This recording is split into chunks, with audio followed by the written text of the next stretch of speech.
A nuestra clase de escuela dominical. No sé ustedes, pero estoy alegre y contento de estar aquí en la casa del Señor. Con ese deseo de no solamente de glorificar a nuestro Señor, pero el hecho de estar como todos una familia en Cristo que somos, ¿verdad? Como iglesia unidos alabando y glorificando a nuestro Dios. Vamos al Señor en oración. Nuestros rostros delante de ti se inclinan, Señor, en reverencia ante tu santa y divina presencia. Tú haces de este lugar, Señor, un lugar santo. Das, Señor, propósito a nuestra reunión. Estamos aquí exclusivamente para ti, Señor. Señor, para adorarte, para alabarte, Padre, todo cuanto podamos humanamente hacer. Toda la expresión de nuestro ser, Señor. Nos rendimos a ti. Queremos, Señor, adorarte en la hermosura de la santidad. Sabemos que la santidad, Señor, viene, Padre, por obra de tu Espíritu Santo a través del estudio de tu palabra, lo cual hace muy importante nuestras reuniones. Señor, al unirnos todos y escudriñar tus escrituras, porque en ellas hay palabras de vida eterna, hay palabras de exhortación, que nos animan, Señor, a seguir adelante y fortalecen nuestra fe. Espíritu Santo, estás en medio de nosotros, haz esta obra en nuestros corazones y bendice toda esta escuela dominical. En Cristo Jesús lo pedimos. Amén. Hermano, busquemos un versículo, Primera de Pedro, capítulo 5, versículo 6. Primera de Pedro 5, 6.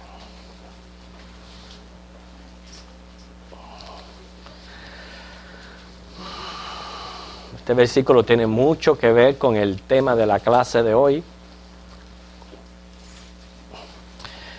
Primera de Pedro 5, versículo 6. Cuando lo tengamos, pues lo vamos a leer todos juntos. ¿Ya? ¿Ok? Dice: humillaos pues bajo la poderosa mano de Dios, para que Él os exalte cuando fuere tiempo.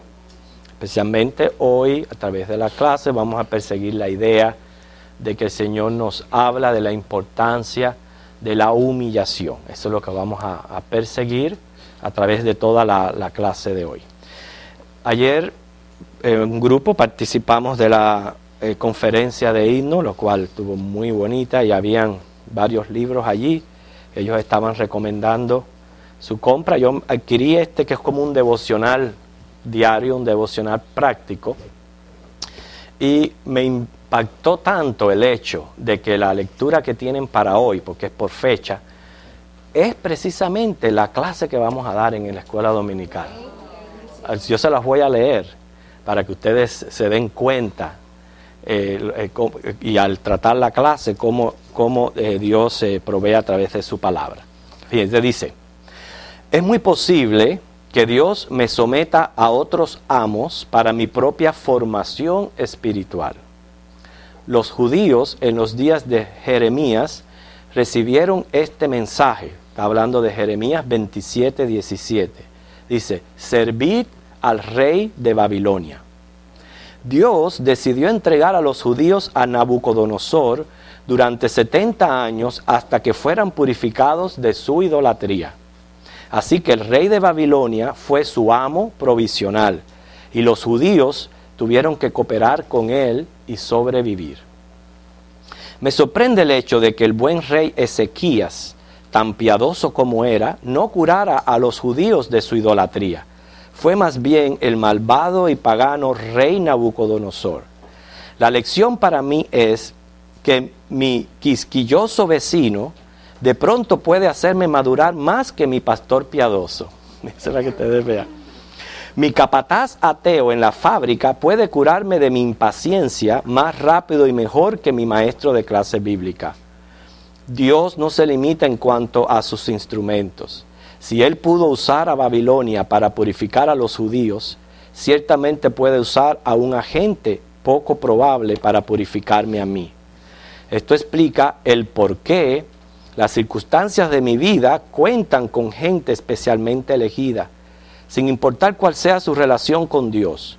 Dios sí tiene una relación especial con ellos. Ellos son sus herramientas para el fino trabajo de cincelar el carácter de sus discípulos. Eso significa que yo debo cambiar mi actitud hacia la gente no espiritual y de mente mundana que conforman mi ambiente. Sin ellos nunca podré llegar a hacer lo que Dios pretende de mí. Así que voy a comenzar a alabar a Dios por estas personas.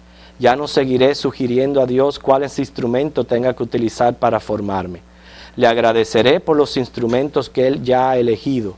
Puedo regocijarme en que estos son para mi bien, para que mientras aumente la gracia por medio de muchos, abunde la acción de gracia para la gloria de Dios.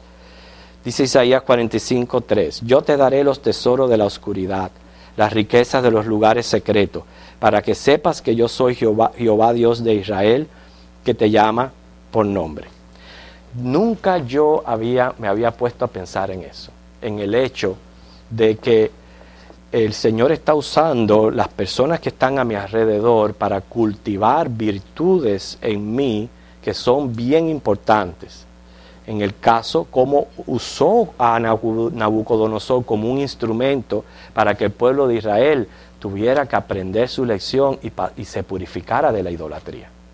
Yo encontré interesante de que casualidad que obra del Señor, esa lectura tuviera que ver con la clase de hoy. Vamos a Daniel capítulo 4. Daniel capítulo 4, vamos a tratar de cubrir los versículos del 1 al 18.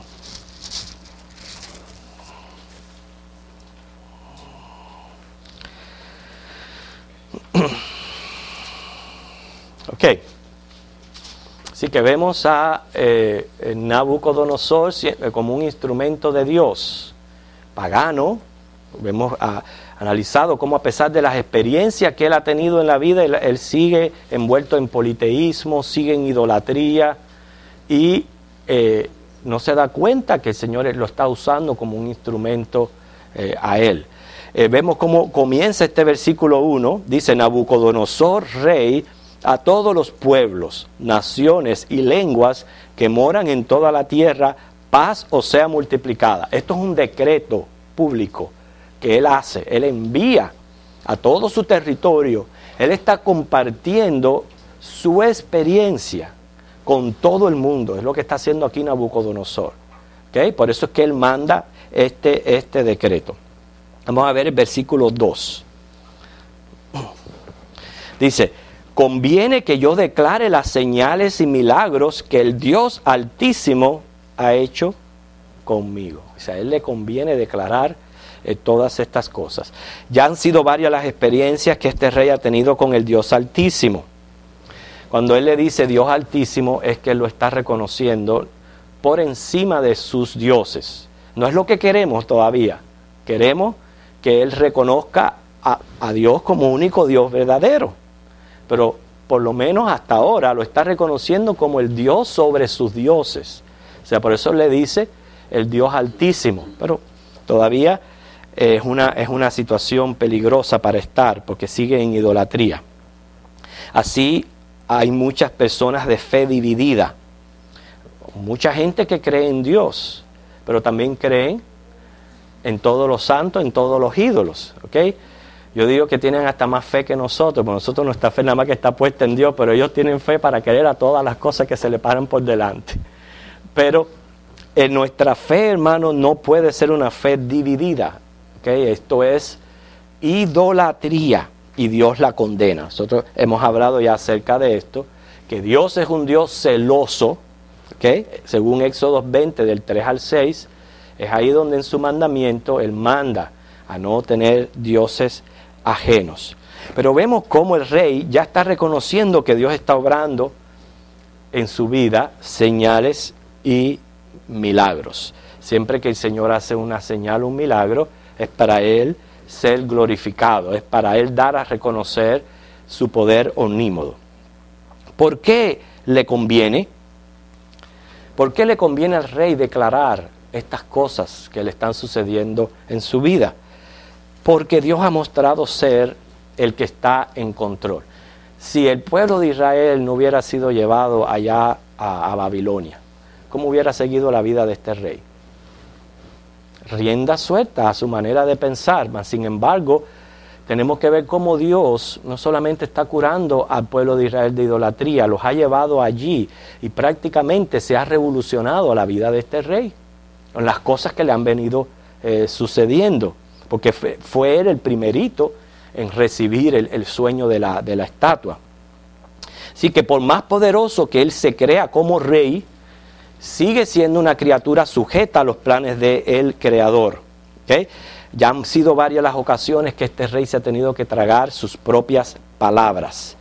Y lo que este decreto está diciendo, este decreto que él está publicando a todo su contorno, es que ya él comenzaba a conocer a Dios. Y no es fácil.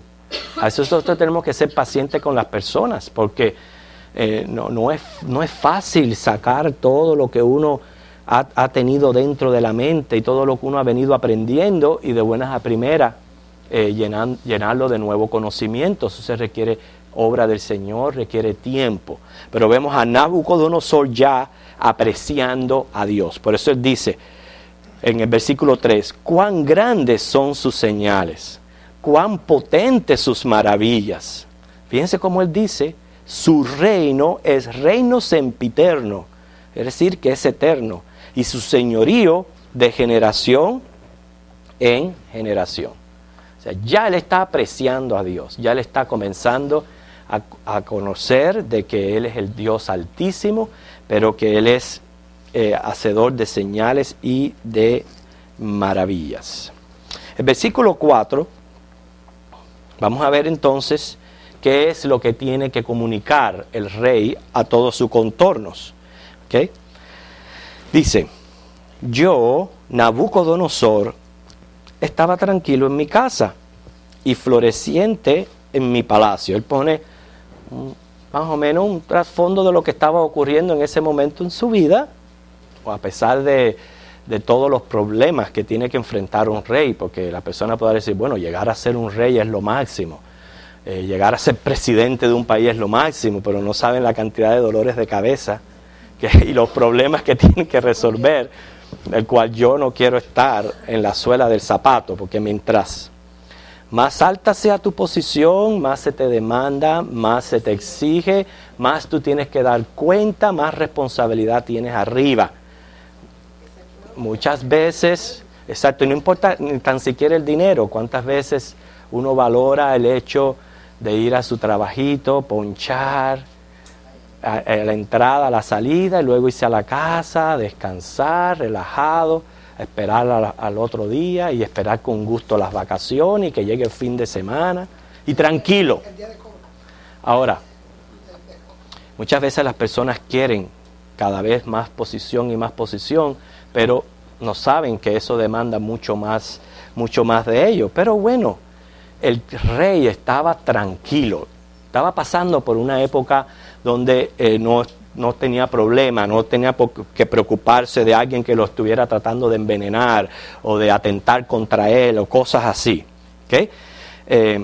Cuando dice aquí floreciente, es simplemente contento. El rey estaba feliz y contento, no habían novedades. Yo se lo he dicho en muchas ocasiones, hermanos. A veces nosotros nos quejamos del aburrimiento. ¿Qué yo siempre he dicho acerca del aburrimiento? ¿Qué? No sean burros, dice. Sí. Exactamente. Eso es lo que nos deja saber cuando todo está tranquilo, que a veces yo digo, ay, pero no tengo que hacer, estoy aburrido. Eso da a entender que todo está bien, que todo está tranquilo en el momento, y esos son momentos para agradecerle al Señor, porque de buenas a primeras algo surge y la vida empieza a ser así. La vida empieza a ser así. Yo no hemos visto la vez que nosotros estábamos bien tranquilos en la casa y a mi pobre esposa le da un dolor. Y ese dolor que parecía de estómago, no, es un dolor de estómago, una mala digestión, pero resultó ser en una apendicitis. Y ya en ese momento la vida de todo el mundo se revolucionó. Y a veces estamos así tranquilos y de buenas a primeras ocurre algo. Entonces hay que darle gracias al Señor cuando las cosas están quietas. El rey estaba tranquilo y estaba feliz cuando le ocurre esto. Dice, vi un sueño que me espantó. Yo digo que el pobre Nabucodonosor se espantaba de cualquier cosa. Sí, ya estaba ya, cualquier cosita que veía, ya estaba ya traumatizado el pobre hombre. Dice, vi un sueño que me espantó y tendido en cama, las imaginaciones y visiones de mi cabeza me turbaron. Dice, por esto mandé que vinieran delante de mí todos los sabios de Babilonia. Estos hombres tampoco vivían. Estos hombres de ¿y ahora qué habrá soñado el rey? Todos los días por la mañana. ¿Y qué habrá soñado el rey? Porque cualquier sueñito nos mandaba a cortarle la cabeza. Así que ni vivía el rey tranquilo, ni todos los gobernantes. Sí. Dice que mandó inmediatamente que todo su equipo de trabajo vinieran para que les mostraran la interpretación del sueño. Al parecer, en esta ocasión fue un poco más condescendiente porque dio el sueño, dio la visión, por lo menos, ¿no? Porque recuerdan que la primera no quería ni hacer, no se recordaba ni del sueño. En esta ocasión, él da el sueño, lo que le demanda es la interpretación. Y se vinieron magos, astrólogos, todo ese equipo, para qué repetirlo. Dice, pero no me pudieron mostrar su interpretación, o sea, no lo pudieron mostrar. ¿Por qué? Porque esto venía de Dios, esto era obra de Dios, y como venía de Dios, solamente Dios era el único que podía dar la interpretación, lo que muestra claramente los poderes limitados del enemigo de Dios. Poderes, pero limitados, que tiene el enemigo de Dios. Dice, hasta que entró delante de mí Daniel, cuyo nombre es Belsasar como el nombre de mi Dios. Noten cómo este rey, es lo que yo quiero que ustedes comprendan, él está comenzando a conocer a Dios, pero de buenas a primeras sale con estas cosas. Él se gloriaba de que Daniel llevaba el nombre de Belsasar, el nombre de su Dios. Y por eso él consideraba a Daniel una cosa grande, porque él pensaba que el espíritu de su Dios moraba en Daniel. Y dice que todo estuvo muy bien hasta que entró Daniel, dice, como el nombre de mi Dios, ve como él dice, en quien mora el espíritu de los dioses santos. ¿Okay? Yo, Nabucodonosor, hubiera empezado con Daniel, si esa había sido ya su experiencia anteriormente. ¿Para qué va a traer a toda esa gente? Pero eso es lo que nos muestra muchas veces, en el sentido de que teniendo nosotros a un Dios todopoderoso, teniendo la oración, teniendo los medios, muchas veces agotamos todos nuestros recursos seculares o acudimos a quien sea antes de acudir a Dios. Y entonces cuando ya vemos que efectivamente no ha habido respuesta de ningún lado, entonces nos acordamos de Dios. Y cuando debe de ser al revés completamente. Tiene que uno ir a Dios primero y luego, bueno, Dios va a proveer los medios, aunque sean medios seculares, pero Dios los va a proveer, pero acudir a Dios primero. Bueno, dice, conté delante de él el sueño diciendo, ya este es lo que es el sueño que él tuvo, o sea, la visión. Belsasar, 9, jefe de los magos, ya que he entendido que hay en ti espíritu de los dioses santos y que ningún misterio se te esconde, declárame las visiones de mi sueño que he visto y su interpretación. Estas fueron las visiones de mi cabeza mientras estaba en mi cama. Me parecía ver en medio de la tierra un árbol. Okay. Según él va relatando la visión, vamos a ir imaginándonos. Okay. Un árbol, así como el árbol que tiene Animal Kingdom, que cuando tú llegas al parque lo primero que se ve es aquel árbol que hicieron, que como obra humana es impresionante, pero ya el color de las hojas está desgastada. O sea, lo que se ve es un verde extraño. ¿Por qué? Porque al principio parecía muy natural, pero obra de manos, de hombre, no hay vida en esas cosas. Ya usted llega allí y ve un verde azuloso extraño allí. Pero imaginemos un árbol, que era lo que él veía en medio de la tierra. ¿ok? Cuya altura era grande. Dice, crecía este árbol y se hacía fuerte y su copa llegaba hasta el cielo y se le alcanzaba a ver desde todos los confines de la tierra. Su follaje era hermoso y su fruto abundante, y había en él alimento para todos. Debajo de él se ponían a la sombra las bestias del campo, y en sus ramas hacían morada las aves del cielo, y se mantenía de él toda carne. Vi en las visiones de mi cabeza, mientras estaba en mi cama, que he aquí un vigilante y santo descendía del cielo, y clamaba fuertemente y decía así: derribad el árbol, cortad sus ramas, quitadle el follaje, dispersad su fruto, váyanse las bestias que están debajo de él, las aves de sus ramas. Mas la cepa de sus raíces dejaréis en la tierra, con atadura de hierro y de bronce entre la hierba del campo. Sea mojado con el rocío del cielo, y con las bestias sea su parte entre la hierba de la tierra. Su corazón de hombre sea cambiado, y le sea dado corazón de bestia, y pasen sobre él 7 tiempos. La sentencia es por decreto de los vigilantes, y por dicho de los santos la resolución, para que conozcan los vivientes que el Altísimo gobierna el reino de los hombres, y que a quien él quiere lo da, y constituye sobre él al más bajo de los hombres. Dice, el Altísimo gobierna el reino de los hombres, y que a quien él quiere lo da. Nosotros estamos en una disyuntiva en este mismo momento con el asunto de la elección presidencial. Estamos en tremenda disyuntiva, y ¿sabe qué? Que en medio de nuestra preocupación nosotros tenemos que creer lo que dice este versículo. Dios a quien él lo quiere lo da, y el que él ponga tiene un propósito, va a ser un instrumento en las manos de Dios. Yo se lo he dicho anteriormente, para bien o para mal, es un instrumento en las manos de Dios, y Dios es el que los pone.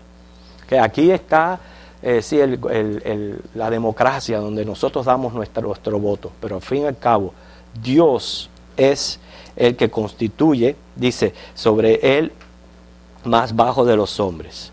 Dice, yo el rey Nabucodonosor he visto este sueño. Tú pues, Belsasar, dirás la interpretación de él, porque todos los sabios de mi reino no han podido mostrarme su interpretación, mas tú puedes, porque mora en ti el espíritu de los dioses santos. ¿Okay?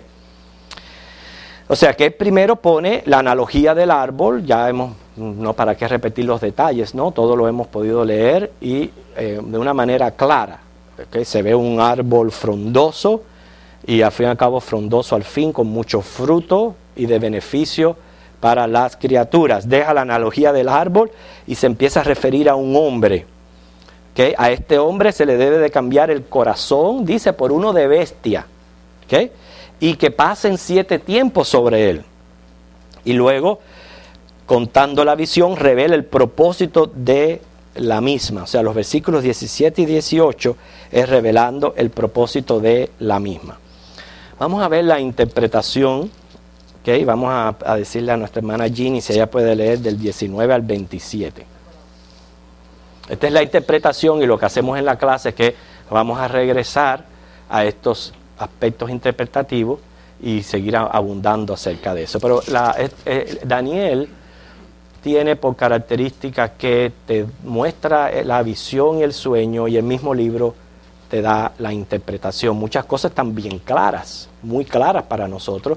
Otras vamos a tener que abundar un poquito más en ellas si no entendemos, pero estas son porciones donde la misma Biblia muestra la interpretación. Lea los versículos hasta el 27. Vamos a seguirle con la vista. Entonces Daniel... No, Nabucodonosor, 19. Ay, perdón, soy yo que estoy mal. Entonces Daniel, Ajá. entonces Daniel, cuyo nombre era Belsasar, quedó atónito casi 1 hora, y sus pensamientos lo turbaban. El rey habló y dijo: Belsasar, no te turbe ni el sueño ni su interpretación. Belsasar respondió y dijo: Señor mío, el sueño sea para tus enemigos y su interpretación para los que más sugieren.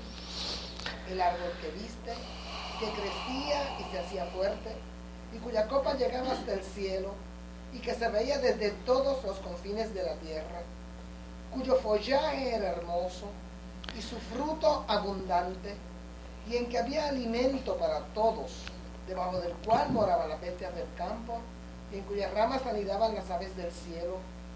Tú mismo eres, oh rey. Ok, interpretación del árbol. El rey. No tiene otra, la misma palabra lo da. Sigue, hermano. Que creciste y te hiciste fuerte, pues creció tu grandeza, y ha llegado hasta el cielo, y tu dominio hasta los confines de la tierra. Ok, aclarado entonces el árbol. Ahora vamos a ver, aclarado el árbol y el hombre, de que hay que cambiar el corazón. Que ahora vamos a ver entonces el vigilante. Ok, el 23.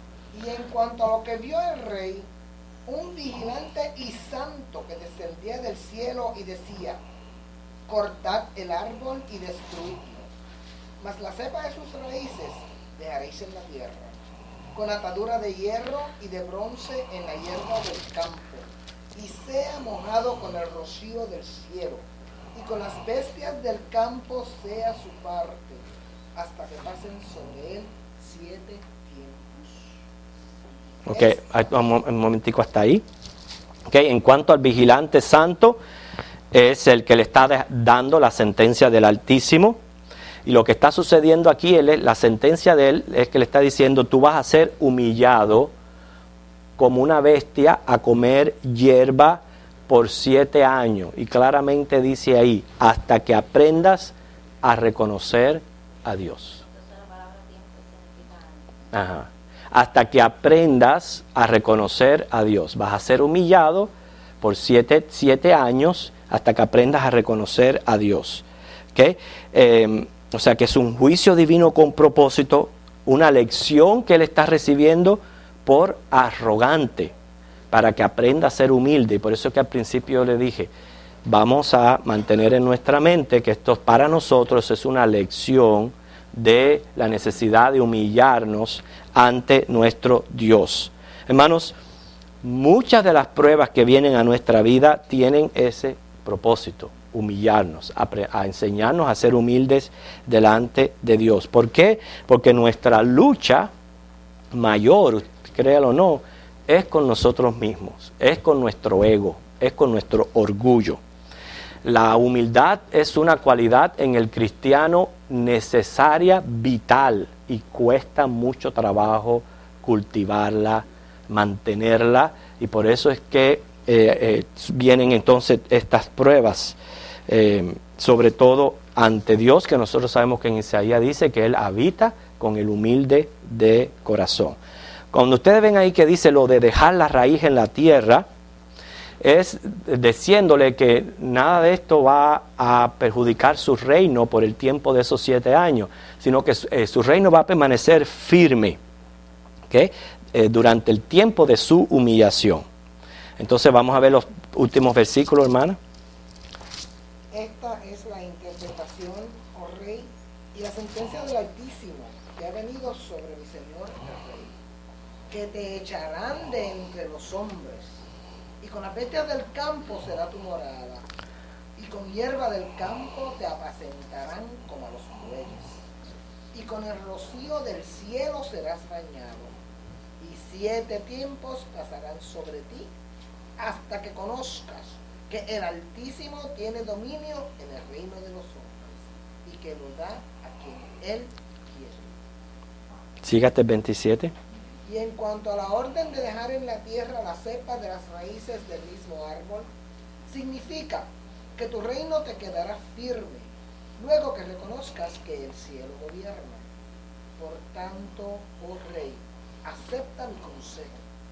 Tus pecados redime con justicia, y tus iniquidades haciendo misericordias para con los oprimidos, pues tal vez será eso una prolongación de tu reino. Ok, noten el mensaje que tiene que darle Daniel a Nabucodonosor. Por eso fue que al principio dice, él quedó atónito casi como 1 hora. Lo vieron en el versículo 19, Dice, sus pensamientos lo turbaban, porque él tenía que entregar un mensaje de Dios, de humillación ante este rey. No era fácil para Daniel. Y por eso es que el versículo 27 le dice, esto es lo necesario, tú tienes que llegar a esto. Y por eso vas a pasar por toda la experiencia. Ok, vamos a ver cómo se cumplió la visión de Ayamí. Lee del 28 al 37. Todo esto vino sobre el rey Nabucodonosor. Al cabo de 12 meses, paseando en el palacio real de Babilonia, habló el rey y dijo, ¿no es esta la gran Babilonia que yo edifiqué para casa real con la fuerza de mi poder y para gloria de mi majestad? Para ahí. ¿Le hizo caso el rey a Daniel? El Señor le estaba profetizando lo que era necesario que le aconteciera, porque él seguía en su orgullo. Noten ahí en el versículo 30, él hace esta pregunta, viendo todos aquellos palacios y todo aquello que él había construido y todas aquellas cosas, diciendo, ¿no es esta la gran Babilonia que yo edifiqué para casa real? Dice, con la fuerza de mi poder. Vaya, esa es la expresión, y para mí, para la gloria de mi majestad. O sea, esa es la expresión de orgullo más elevada que usted se puede imaginar. ¿Ok? Fíjense, el yo. ¿Ok? Y el mi. Ahí se puede ver claramente. ¿Ok? La soberbia. ¿Ok? Y el orgullo de pensar que uno en sus propias fuerzas uno puede hacer esto. Y usted no ha encontrado personas así, hermano. Solamente hablar con una persona te revela así su nivel de orgullo. Te revela. Que son esas personas que tú le pones el tema y olvídate que tienes una opinión segura. Todo lo saben, todo lo han experimentado, todo lo han vivido, porque yo he hecho esto, yo he hecho lo otro, y en mí. Que eso es una enfermedad del pecado que corre por nuestra sangre. ¿Ok?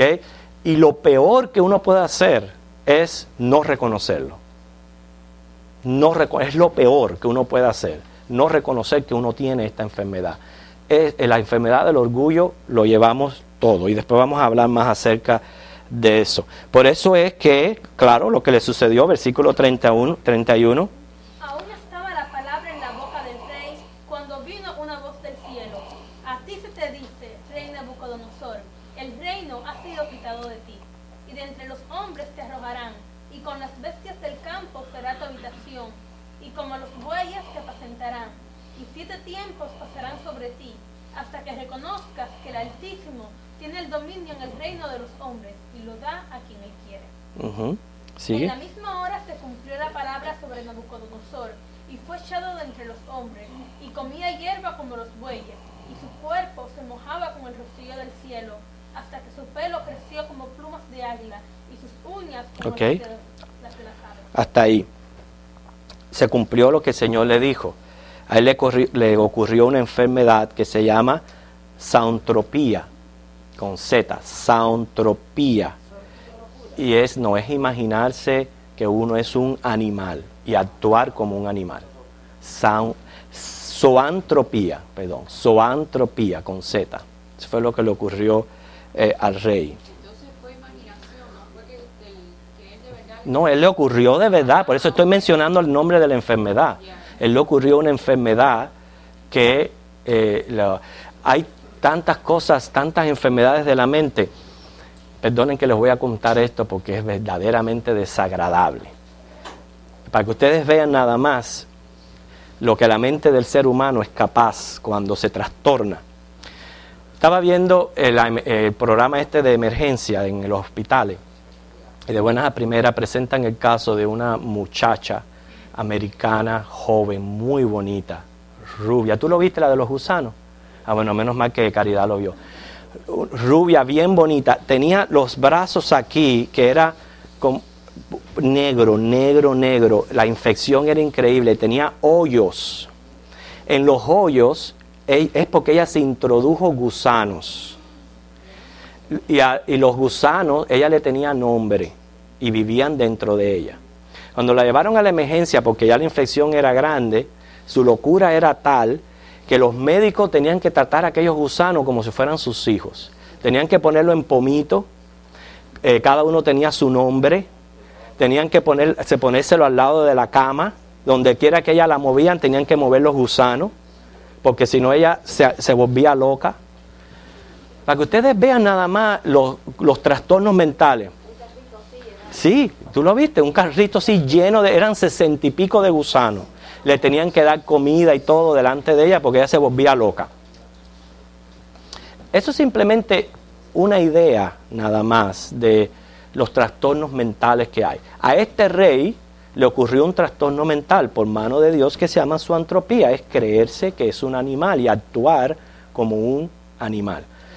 Parece que eso está atacando los tiempos modernos, porque en las iglesias se meten gente que se creen que son coyotes y empiezan a aullar como coyotes. Así que parece que esa enfermedad de la zoantropía está ocurriendo también en el mundo moderno. Ok, pero el caso es que fue una enfermedad real, ok, y le sucedió real, ok. Ahora, ¿qué pasó cuando ya pasaron estos 7 años? Que siguen siendo los versículos de Ayamí, el 34. Mas al fin del tiempo, yo Nabucodonosor, alcé mis ojos al cielo, y mi razón me fue devuelta, y bendije al Altísimo, y alabé y glorifiqué al que vive para siempre, cuyo dominio es sempiterno, y sus reinos por todas las edades. Ok, alguien que me lea, vamos a ver la diferencia entre este versículo y lo que él dijo anteriormente, a ver cómo suenan. Ok, ¿alguien puede leer el 30? ¿Quién lo quiere leer? Habló el rey y dijo: ¿no es esta la gran Babilonia que yo edifiqué para casa real con la fuerza de mi poder y para mi gloria? No dice ahí, para la gloria de mi majestad. Ok, y ahora vuelve a leer Dayamí. No, él bendije al Altísimo. Muy bien. Y bendije al Altísimo, y alabé y glorifiqué al que vive para siempre, cuyo dominio es sempiterno, y sus reinos por todas las edades. Sigue. Todos los habitantes de la tierra son considerados como nada. Incluyéndolo a él, ¿no? Y el que hace según su voluntad en el ejército del cielo y en los habitantes de la tierra, y no hay quien detenga su mano y le diga: ¿qué haces? En el mismo tiempo mi razón me fue devuelta, y la majestad de mi reino, mi dignidad y mi grandeza volvieron a mí, y mis gobernadores y mis consejeros me buscaron, y fui restablecido en mi reino, y mayor grandeza me fue añadida. Ahora yo, Nabucodonosor, alabo, engrandezco y glorifico al Rey del cielo, porque todas sus obras son verdaderas y sus caminos justos, y él puede humillar a los que andan con soberbia. Usted sabe cuál es la prueba más grande. Por eso yo empecé con eso, y no sé si usted se ha dado cuenta de ese detalle. La prueba más grande que él aprendió su lección no es tanto en las palabras que él está diciendo aquí, que son magníficas. Y hemos visto la comparación entre lo que él dijo anteriormente y cuál es su posición en este momento. La prueba más grande de su humillación fue que él lo regó a todos los contornos de su gobierno.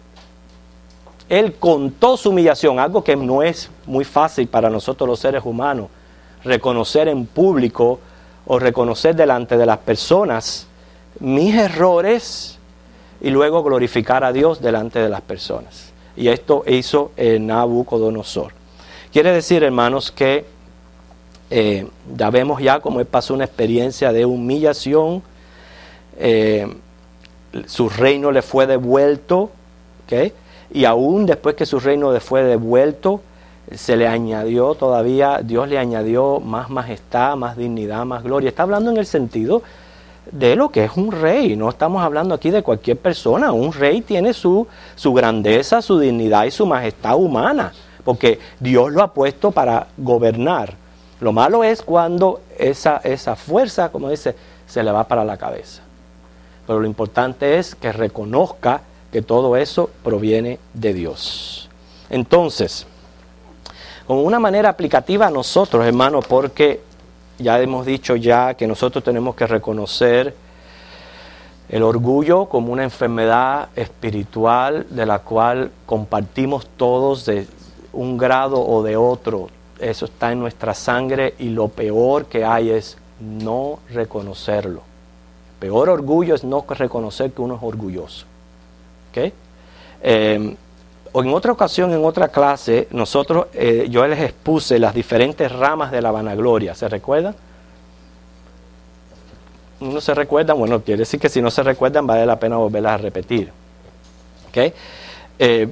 Diferentes ramas de la vanagloria, todo lo que viene de la vanagloria, porque a veces hay palabras que vemos en la Biblia que nos parecerían que son sinónimos unas de otras, o que se le está dando el mismo nombre a lo que es el mismo concepto, pero en realidad cada una lleva su propio significado, y es como que, imaginemos ese árbol del que estamos hablando, un árbol que se llame vanagloria, y que surjan diferentes ramas, y en esas diferentes ramas algunos se van a identificar más que otros, ojalá que aquí no haya alguien que tenga en su personalidad todas las ramas, pero vamos a mencionar las diferencias entre las ramas de la vanagloria. La primera es el egoísmo. La raíz de la misma palabra lo dice, el ego es abundancia de yo. Ya vimos la experiencia del rey Nabucodonosor, como él decía, yo, con lo que yo edifiqué. ¿Okay? Eso es egoísmo, es vivir solo para uno y no pensar en los demás. Ese es más fácil porque la reconocemos fácil, pero es abundancia de yo, vivir solo para uno y no pensar en los demás. La otra rama de la vanagloria es la altanería.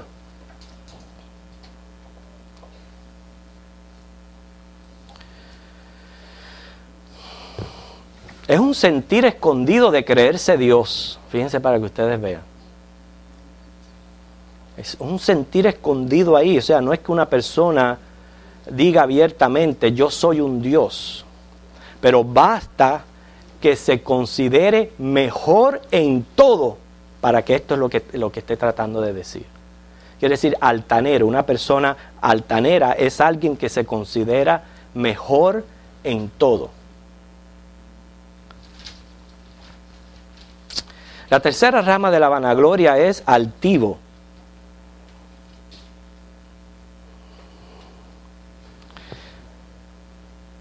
Y es considerarse por encima de los demás.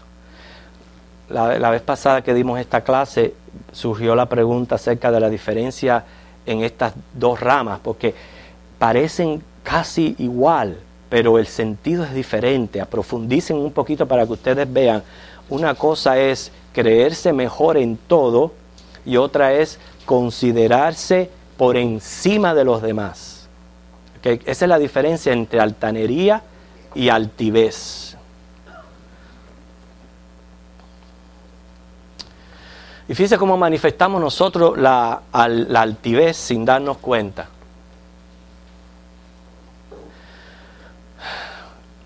Si yo en este momento les menciono a ustedes algún grupo dentro de la raza humana, ya yo estoy siendo altivo. Traten de entender eso. Si yo en este momento les pongo una comparación entre dos grupos humanos, ya yo soy el altivo. Nada más que por traerles la comparación. ¿Entendieron eso que les dije?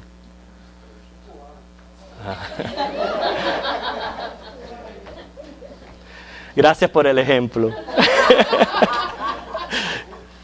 Pero ustedes están entendiendo lo que yo les digo. Y hermanos, no es cierto que muchas veces nosotros nos creemos por encima de otros grupos humanos. ¿Cierto o no cierto? O porque como lucen, o porque por donde vengan, o por lo que hagan, o por su estado social, nos consideramos por encima de ellos. Eso es altivez. Y eso es una rama de la vanagloria. A diferencia de la altanería, que es considerarse mejor en todas las cosas, como que yo soy el que mejor hago todo. ¿Okay? La soberbia es otra rama de la vanagloria.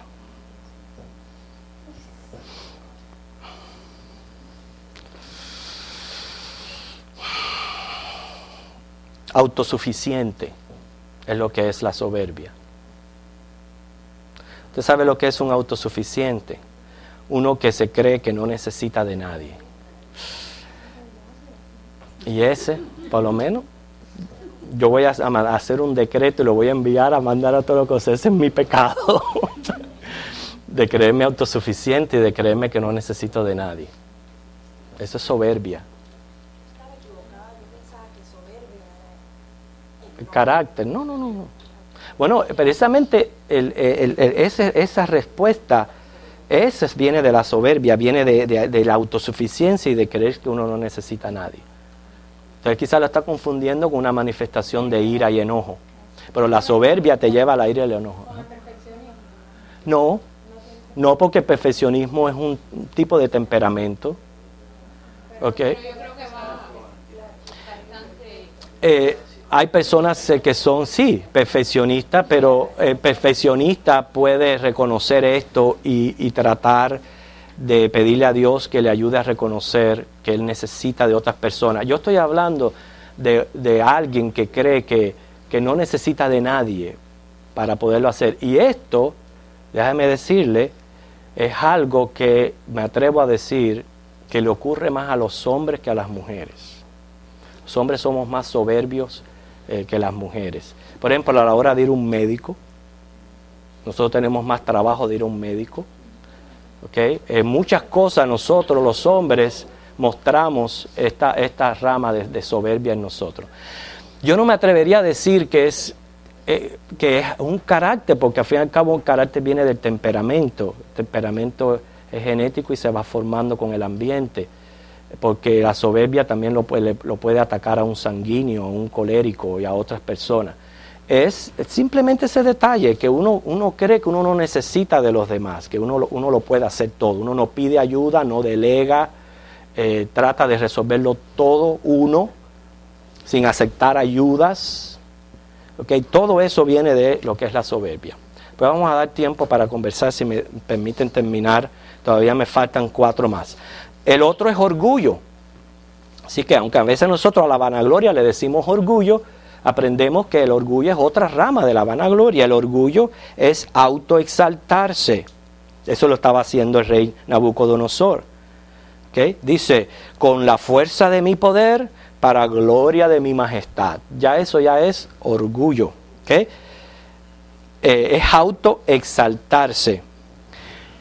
Esto es tan sutil, hermano. Es una enfermedad tan difícil de reconocer, porque inclusive la persona se puede volver la más bondadosa por tal de ser halagada. Fíjense para que ustedes vean en el orgullo. Volverse la persona más servicial y más bondadosa que hay con todo el mundo, pero con tal de ser halagada. Ok. Hiere su orgullo, y para que usted vea que ahí deja todas las bondades. Un día no la exaltes a esa persona. No estamos hablando de reconocimiento, estamos hablando de algo en uno, que inclusive uno llega a hacer cosas buenas por los demás, pero no con un deseo genuino de hacer obras, sino es por querer ser reconocido, por querer ser halagado. Entonces, en el momento que esa persona no está recibiendo la exaltación, la mayoría de las veces deja de ser bondadoso con esa persona. Esto simplemente es un ejemplo de cómo puede atacar el orgullo. ¿Okay? Un ejemplo nada más de cómo puede atacar el orgullo.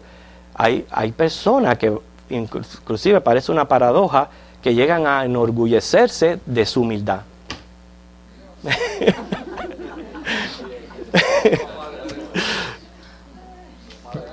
Llegan a orgullecerse de su humildad. Se llama soy ladrón.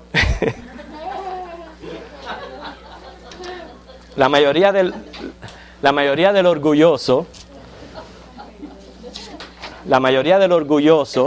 no le es fácil reconocer sus propios errores. ¿Ok? Y nunca pierden. La mayoría de los orgullosos no reconocen sus propios errores, nunca pierden. Tienen problemas con disciplina, con amonestación, con exhortación, con recibir todo este tipo de cosas. Tienen problemas y es todo por el orgullo. Ok, la otra es el superhombre. Idealiza la fuerza, la agresividad y la mutua competencia. Esa persona que siempre está compitiendo con otros. La otra rama es presumir. Todo lo relacionado a la apariencia. Y eso no significa que usted abandone su aspecto. Eso no significa eso.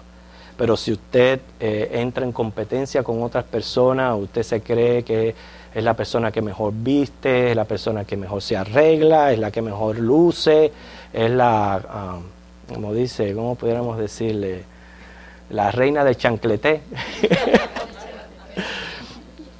Eso es presumir. Y eso es una rama de la vanagloria. ¿Ok? Así que mire cuántas ramas vemos aquí, ¿okay? Que todo es parte de la vanagloria. Vemos a Nabucodonosor como un ejemplo de una persona así, como Dios lo puso a comer hierba como un animal para que él aprendiera a reconocer a Dios. Quiere decir, hermanos, que hay características en la humildad. Antes de ver las características de la humildad, que Santiago 4:6 dice, Dios resiste a los soberbios. Porque fíjense, con relación a Dios, ahora en nuestra relación con Dios, imagínense una persona autosuficiente que no reconozca que necesita ayuda de nadie. ¿Y Dios dónde queda? Entonces por eso es que dice Dios, yo resisto a los soberbios. ¿Okay? Y mira de lejos al altivo. Ajá, mira de lejos al altivo, vemos otra de las ramas ahí de la vanagloria. ¿Okay? Pero él, aquella persona que es pobre de espíritu, y nosotros cuando dimos las bienaventuranzas, dijimos que pobre de espíritu es una persona que es humilde, Dios habita con ellos. Característica de la humildad, rápidamente, reconocer a Dios en la vida. Eso es bien importante, depender de Dios. Aceptar la condición ante Él. Yo diría, a nosotros se nos es fácil reconocer que somos pecadores, pero hay que reconocer que uno es orgulloso, es vanidoso. Esa es la palabra que pudiéramos incluir para incluir la vanagloria, ¿okay? En cualquiera de sus ramas. Comprender la necesidad de cambios, sobre todo cuando Dios usa su palabra para exhortarnos y amonestarnos. ¿Por qué tener que pasar la experiencia de ser reducido a una bestia a comer hierba? Nosotros lo decimos sin palabras amplias, pero ahí nos viene a la mente muchas experiencias que hemos tenido que pasar en la vida, pruebas duras por las cuales hemos aprendido humildad. Evita esas pruebas si Dios primero te exhorta, ¿okay? A que lo reconozcas en tu vida, que aceptes tu condición ante Él, comprendas necesidad de cambio, procures el progreso, que eso es una necesidad de aprender, darse cuenta que los logros, o sea, que entre la necesidad de cambio y el progreso, los logros provienen de Dios. Estar consciente de lo que yo soy. Okay. ¿Y qué es cuál es el concepto propio que yo tengo que tener de mí? Okay. Ni para un lado ni para el otro. Primeramente, no soy una basura. Y lo voy a explicar en el sentido por qué. Porque en Dios yo tengo propósito en mi vida. Yo he sido creado para la alabanza de su gloria. ¿Okay? Yo tengo propósito. Por el otro lado, mi estado de pecador me pone en un lugar que dice, Señor, que soy como un trapo de inmundicia, es pecado. O sea, en cuanto a criatura, he sido creado para la alabanza de la gloria de Dios. En cuanto a mi condición como pecador, dice la Biblia, como un trapo de inmundicia. Para que entonces yo aprenda que lo que yo soy, los talentos con que Dios ha adornado mi vida, luego los dones espirituales, todo eso viene de Dios. Y como viene de Dios, entonces yo lo voy a glorificar a Él. Yo no voy a estar buscando mi propia gloria. Esa es una de las cosas que nosotros tratamos por todos los medios, por lo menos en esta iglesia, de mantener lo menos posible que nosotros le estemos echando aire a la vanidad. ¿Entiendes? Sino que cada cual se vea en sí como un siervo de Dios, utilizando sus dones y sus talentos para su gloria. Y entonces, usted quiere ser humilde. Aprenda a reconocer los dones y talentos en los demás. Eso sí es difícil. Los tuyos son fáciles, pero los de los demás no. Cuando yo reconozco el talento y el don en los demás, yo lo hago adular a esa persona. Nosotros no tenemos por qué ser aduladores. Hay veces que las personas son aduladores porque detrás de la adulación lo que quieren es un provecho. Busca lo que quieren es un provecho. Pero a veces no es que uno esté adulando, sino que uno reconoce la grandeza de Dios a través de la vida de esa persona. Y esa persona puede inclusive aprender a reconocer sus dones y sus talentos a través de una expresión que usted le pueda decir a esa persona. Entonces, todas estas cosas hay que tenerlas en balance. Versículos a leer: Proverbios 15:33, Filipenses 2:3, Efesios 4 del 1 al 2. Estoy tratando de ir rápido, no creo que vamos a tener tiempo para comentarios. Primera de Pedro 5:5, Proverbios 15:33, Filipenses 2:3, Efesios 4 del 1 al 2, Primera de Pedro 5:5. Les dejo con una experiencia.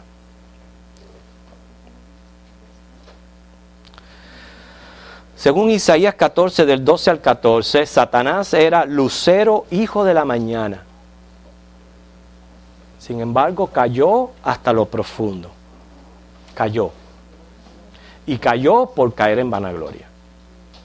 Se da cuenta que al hombre pecar, esa vanagloria fue inyectada. No olviden esas palabras: el día que de este árbol coma, serás como Dios. Esa frase encierra la vanidad que llevamos por dentro. El día que de esa fruta comas, serás como Dios. O sea, esa tentación, la cual la primera pareja aceptó comiendo del fruto, es como si nos hubiera envenenado. Y una vez que estamos envenenados, ya la vamos pasando el uno al otro. Quiere decir que todos sufrimos de eso. Así como cayó Satanás, van a caer los que no son pobres de espíritu. ¿Okay? Así que no es malo ser lucero, sino es malo cuando las luces se te van para la cabeza. Según esta experiencia. Pensemos, no somos los únicos que brillamos en el mundo. El firmamento está brillando con millones de estrellas. ¿Okay? Si vamos a brillar, ¿okay? Vamos a brillar entonces relacionándonos con la humildad. ¿Okay? Quiere decir que a través de esta clase el Señor nos ha traído a través de la experiencia de Nabucodonosor un ejemplo de lo que significa cuando Dios ve necesario el humillarnos. ¿Okay? Es hora de despedirnos, entonces nos ponemos en pie.